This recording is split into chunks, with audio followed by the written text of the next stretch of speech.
a while ago, I've forgotten that quick, but they moved to Detroit, and then they brought their family. They ended up in jail.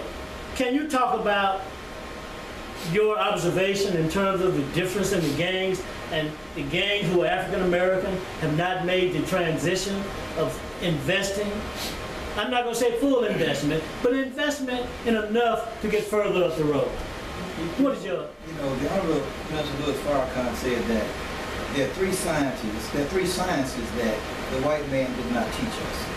One was the science of mating, and one was the science of war, and the other was the science of business. We don't really know how to set up a business. That's why we don't have very many of them. And when you look at the white people, for example, John Kennedy, his wealth came from his father, Joseph Kennedy, who had a gang that was doing bootleg whiskey back during Prohibition. And then you have the Italian Mafia. They did all kinds of underworld type things, and even up until the day Dr. King was assassinated, because J. Edgar Hoover used the Italian Mafia to assassinate Dr. King. It wasn't that they wanted to get rid of him, they wanted to use him to their advantage. We don't know the science of business. We don't know that. In fact, as an insurance agent, we have to take an anti-money laundering course every few years to make sure that we have know when money is being laundered through the insurance business. And we look at signs that say this money is gained illegally, and we need to report it to the authorities so they can go ahead and investigate it. So we don't know that. We feel like it's bling bling because that's what we see on the media. We see guys like some of the guys, one guy who was a big gang member here, who got 9 life sentences for his involvement with drug activity. So yeah, somewhere along the way, we got to find a way to go back and study the science of business so we can know how to make it work for us. Right now, we don't know. Okay. Akil, can you treat us with a piece of your spoken word? Oh, sure, certainly. That brings a smile to his face. You know, I like mine too. Yeah. Okay, this first piece I'm gonna do is called Slaves, and I'll do some shorter ones interspersed throughout the dialogue. Yes. And a lot of these are pretty new that I wrote, so I hope you enjoy them. Slaves. I saw some slaves today. They were working on the side of the road, picking up trash. It was a detail of 3 strong, healthy black males, jumpsuits and fluorescent, iridescent, reflective, striped vests, shucking, jiving like the air is all good. I should. Matter of fact, I stopped and offered them a ride to freedom. I told them that it would be an above-ground ride because the underground railroad is no more. What you stopping for? We free. This is what we chose to be, said one son, shining brightly. I apologize for mistaking the look in their eyes, yearning for freedom. Realize. Just then, a white van with black tinted windows pulled up. A man opened the side door and yelled, "Niggers, get in!" And they did. Off they went. The tags read, "Government, slaves." Okay, very good. Scotty, I want to go to you now and come back to Akil because I want Akil to expound on an economic base as in business. Last week, Khalid said that gangs, and he said that he was waiting on gangs to become involved in trade and commerce. But black people, African Americans, don't possess the brain power to make that transition. I've been thinking about that all week, and it occurred to me today, the question, is it a question of lacking the brain power, or is it a question of the inability, or questions like that, to use one's brain power to be creative, innovative, and all of the things that go with that question? Take it, Lonnie. You know, I agree with what Brother Baruti was saying. You know, we don't have courses of business, and we haven't been taught business. Okay. But one thing we have to do once we reflect on history, we have to see that, you know, the times before we integrated, we had no choice but to rely on each other as businessmen and businesswomen. We provided for each other, right? So to say that we cannot be successful as black businessmen, black businesswomen is untrue. What we have to realize is every time we make an opportunity to rely totally on ourselves, we have an outside force that prevents us from accomplishing that goal. So we have to look at every time and every situation that has occurred. And from what I see is, it is a direct force from the entity, the government. Okay. He just read through the poem, you know, that's one of the main sources, and we can trace that all the way back until we came in the country. You know, they have allowed any other group besides ourselves to control us. So if they can control us as a whole, of course they're going to control the economics. But they're controlling our mind state, as we were saying, that how the media is implemented to control our thoughts.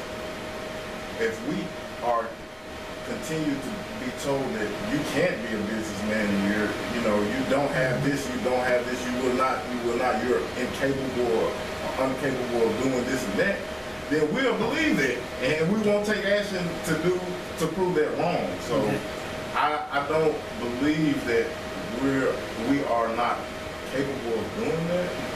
I believe that the force that divides us is stronger than what unites us. That's what I believe. Okay. You said something about force, and you also said something about what we do here, that African Americans are capable. But African Americans, there are those of us who have to look at and examine every situation, every turnover. I like that. Now, Akil, in terms of the way in which that is done, African Americans and brain power, I think this is powerful, something to consider. African Americans possess brain power. And it's not, right, it's not that we don't have it. There's something else going on here, and we have to look at it, like he said, and transition and start looking at the development of an economic base, which is something that Dr. Claude Anderson talks about. I'm going to stop right there. Take off on it. We definitely have the brain power and the capability to do whatever it is we want to do, or else we wouldn't be here.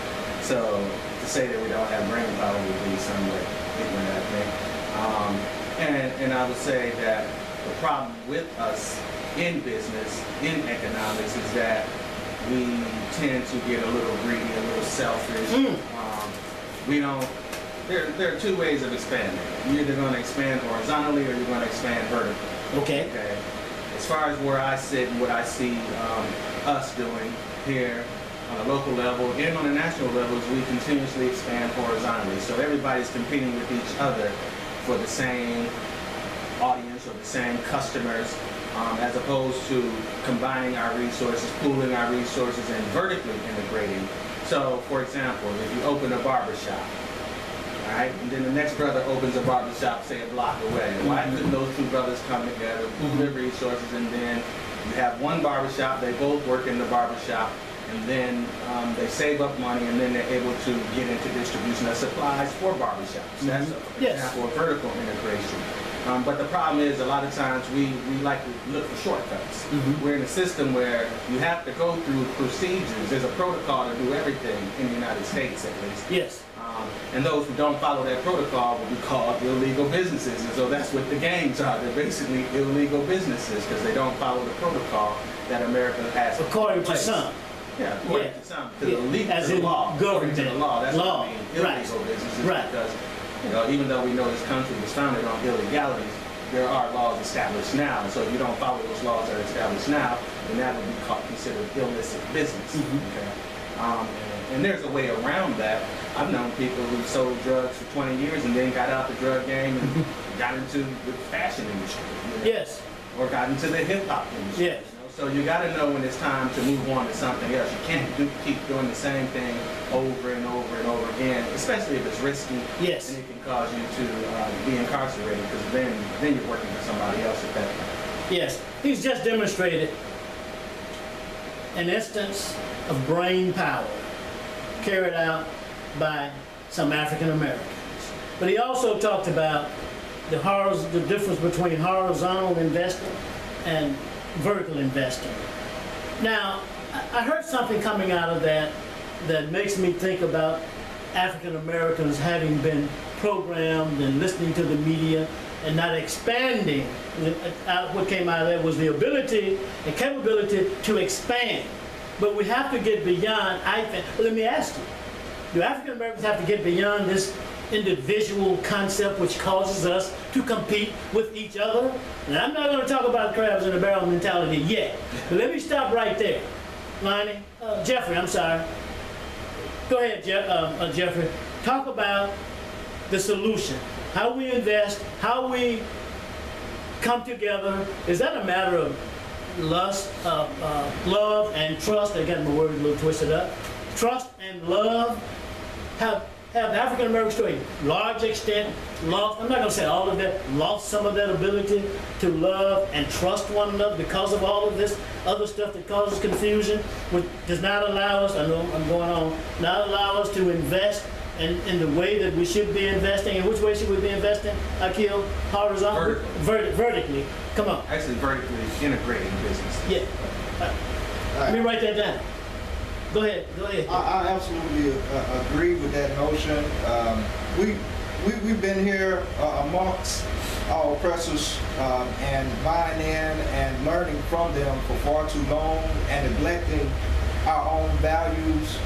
So definitely we put too much energy and effort into being better than the next black person, or we want to compete with the next black business. When we can simply see, well, hey, this black business is doing this, well, maybe I can try to do something else to serve another need.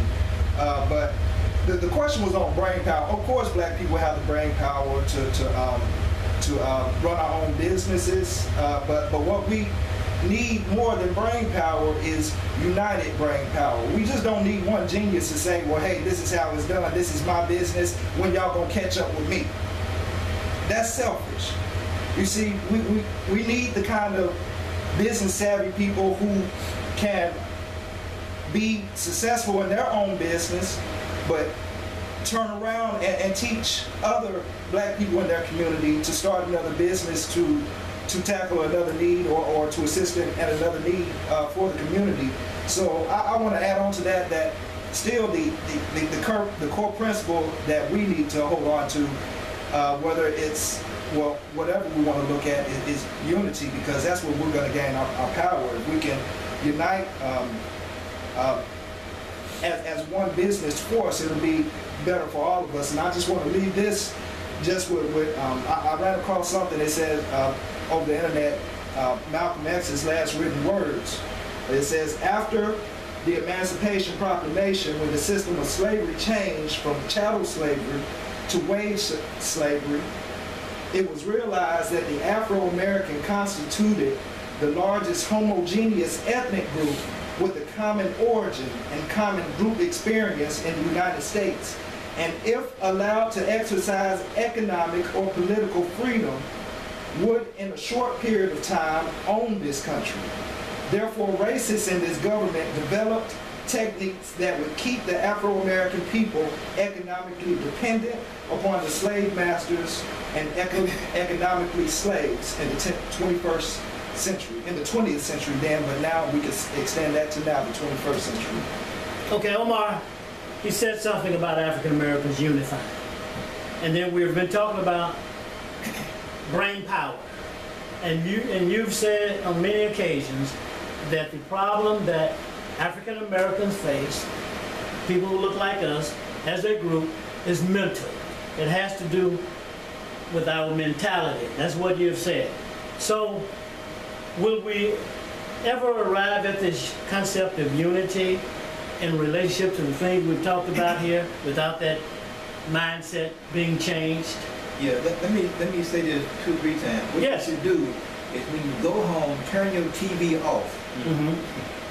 I say it again. When you go home, turn your TV off. One more time. Yeah, one more time. When you go home, 1,000 more times, turn your TV off. Turn it off. And turn your radio off too. All that mess we're listening to is brainwashing us to believe that we can't do anything without the white man giving us the approval of it. Turn it off. And go back and start reading what we did in history, and you'll know that we are able to do anything we set our minds to do. There is no limit to what we can do. they can look at the pyramid built 6,000 or 7,000 years ago and say that's one of the 8 wonders of the world. Where the other 7 at? That's because that's the only one still standing. It's the only one you're still wondering about. How the hell did you build it? It was built by the hands of black people.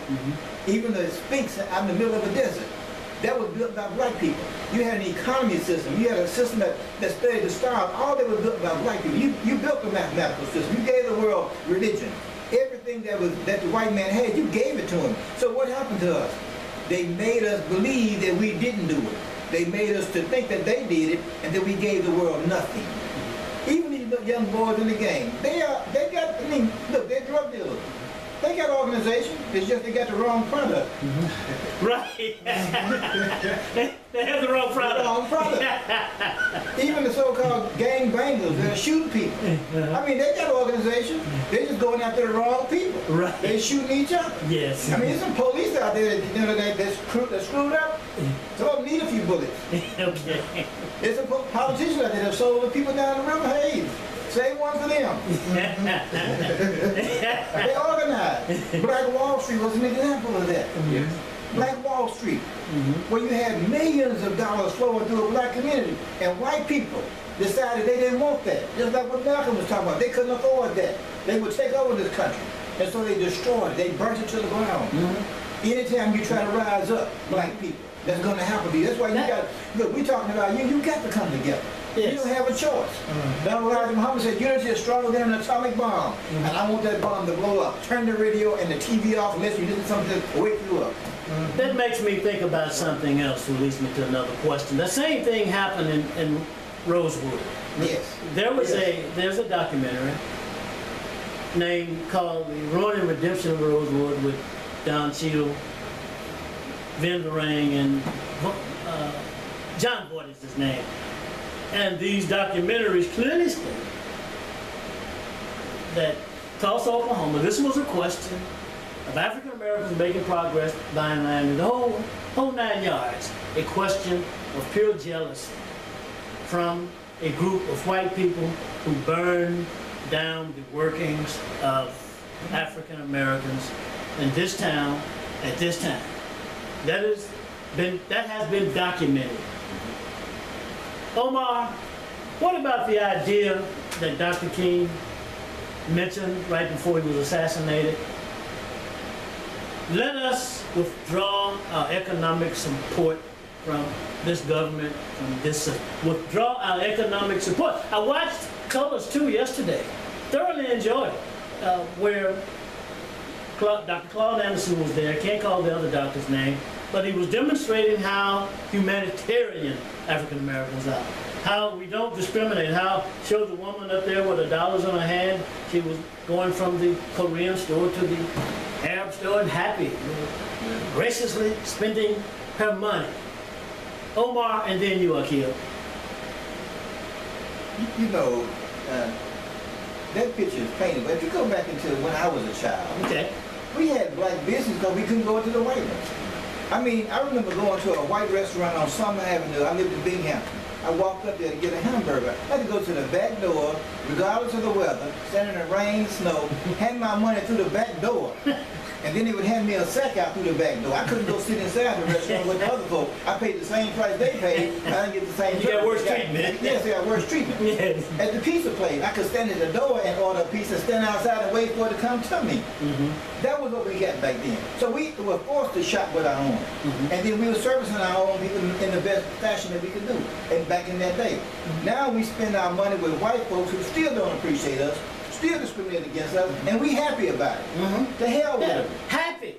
We some happy slaves. African American. Happy Happy slave. Happy. Graciously spending my money elsewhere. Yes. With anyone. And then we wonder, how can you take 90% of your money and give it to somebody that don't look like you, and then wonder why you got problems from the same people? You buy homes for them in Germantown and Cali. You buy it with your money because you give it to them. You buy them Cadillacs and Mercedes because you give them your money. Then you wonder why you're unemployed and your children are locked up. Yes. You got more church and less money than anybody in the community because you keep giving it away. And they keep giving your religion in place of it. Yes. And they were saying, Akil, on the documentary, that integration, after integration, things got worse. And that thought thinking propelled this expert to see a scenario by which a group of people got together and had meetings behind the scenes and said, let us integrate.